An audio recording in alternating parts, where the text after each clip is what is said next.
Selamat datang rekan-rekan sekalian. Terima kasih telah bergabung di channel ini.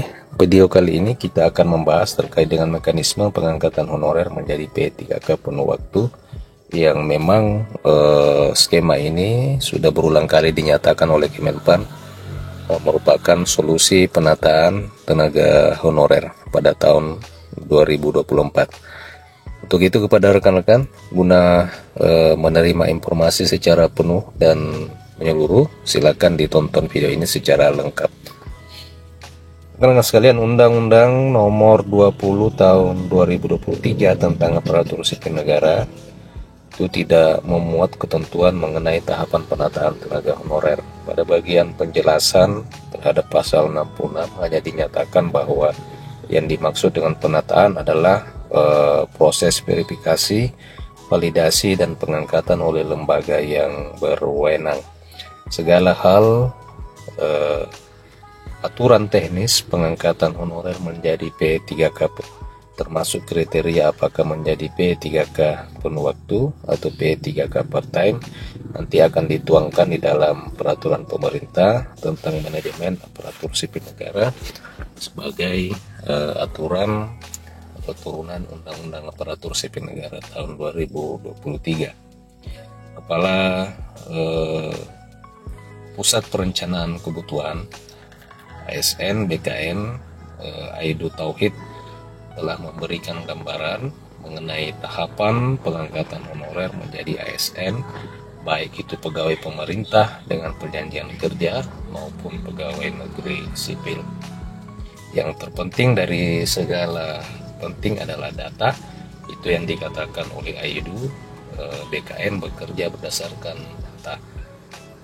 Dia menjelaskan bahwa saat ini terdapat 2,3 juta honorer yang masih sedang dan terus diolah. Data tersebut telah tercantum di dalam database Badan Kepegawaian Negara, dan ternyata saat ini sedang dan terus diolah.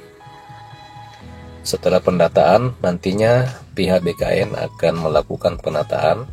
Nah, dari penataan ini terdapat 4 prinsip penataan. Yang pertama adalah SDM yang akan direkrut harus disesuaikan dengan kebutuhan program masing-masing Pemda. Yang terbaik itu yang akan diusulkan kepada Kementerian Pendayagunaan Aparatur Negara.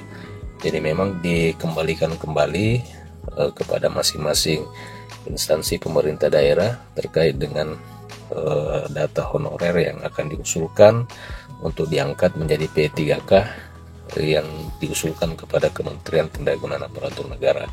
Kedua, penataan tentu dilakukan secara sistematis dan menghindari temuan kesalahan.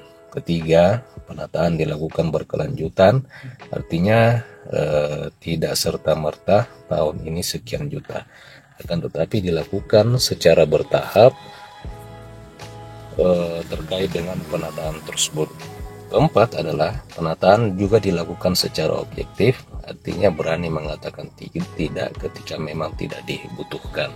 Jadi memang dari apa yang disampaikan terkait dengan 4 prinsip penataan sesuai dengan apa yang tertuang di dalam Undang-Undang Nomor 20 Tahun 2023 tentang Aparatur Sipil Negara, memang sekilas bisa dikatakan bahwa BKN juga akan mengembalikan seluruh formasi itu, usulan formasi itu kepada masing-masing pemerintah daerah. Karena apa? Oleh karena memang pegawai pemerintah dengan perjanjian kerja ini seluruh tunjangannya itu dibebankan kepada pemerintah daerah. Di tempat yang sama, pelaksana tugas asisten deputi manajemen talenta dan peningkatan SDM aparatur Kementerian Pendayagunaan Aparatur Negara, Bapak Yudi Wijaksono, juga menyebutkan bahwa honorer yang sudah dinyatakan valid ataupun asli berdasarkan hasil audit nantinya akan dimasukkan ke dalam platform khusus. Para honorer yang namanya sudah masuk platform itu nanti selanjutnya akan dipantau lagi kinerjanya. Nah, tujuan dimasukkan data honorer yang sudah valid ini ke dalam platform khusus itu guna memantau kinerja honorer tersebut mana mana yang tahun depan dapat diangkat menjadi P3K penuh waktu. Jadi memang saat ini Kementerian Pendayagunaan Aparatur Negara serta BKN sedang mengelompokkan tenaga honorer yang memang dipersiapkan untuk bisa diangkat menjadi P3K penuh waktu pada tahun 2024. Sebelumnya juga dia menyebutkan bahwa memang nantinya ada honorer yang akan diangkat menjadi P3K per waktu. Tetapi ia tidak menjelaskan terkait dengan kriteria-kriteria honorer apa saja yang akan diangkat menjadi P3K part-time. Jadi memang skema pengangkatan P3K part-time ini memang hal itu nyata adanya, akan tetapi teknis serta kategori honorer yang akan diangkat menjadi P3K part-time ini itu juga belum jelas, dan pemerintah juga belum berani membocorkan terkait dengan rencana itu. Ia hanya memberi sinyal bahwa besaran gaji honorer yang diterima selama ini bisa menjadi kriteria pengangkatan. Ia pun menyebut ini semacam kisi-kisi, artinya disampaikan dulu kisi-kisinya yang ada saat ini, nanti akan diperkenalkan konsep P3K per waktu. Ia lantas memberi contoh, misalnya ada tenaga honorer yang gaji yang diterima selama ini adalah 600.000, maka nantinya akan diangkat menjadi P3K part-time. Jadi ini sedikit memberikan gambaran rekan-rekan, ternyata memang untuk pengangkatan atau pengkategorian tenaga honorer untuk diangkat menjadi P3K penuh waktu ataupun P3K part-time, P3K full-time maksud saya, juga didasarkan pada jumlah honor atau gaji yang diterima saat ini. Nah, dia mencontohkan bahwa jika tenaga honorer menerima gaji saat ini sebesar 600.000, maka peluangnya untuk diangkat menjadi P3K yaitu menjadi P3K part-time. Adapun honorer yang bisa diangkat menjadi P3K penuh waktu ialah yang selama ini gaji bulanannya sudah sesuai dengan range gaji P3K yang akan diatur nanti. Jadi memang kondisi gaji ini menurut apa yang dikatakan oleh Kementerian Pendayagunaan Aparatur Negara itu menjadi dasar dan landasan bagi pemerintah untuk mengkategorikan tenaga honorer bisa diangkat menjadi P3K part-time atau P3K full-time.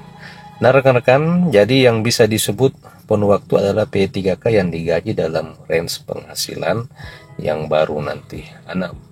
Anak buah Menpan RBN juga menghimbau para pimpinan instansi untuk memberikan keleluasaan bagi P3K per waktu untuk menyambi atau mencari pekerjaan lain untuk mendapatkan tambahan penghasilan.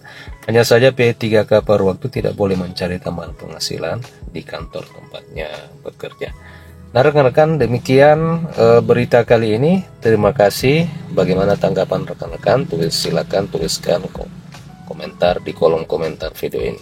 Terima kasih telah menyaksikan. Sampai jumpa di video berikutnya.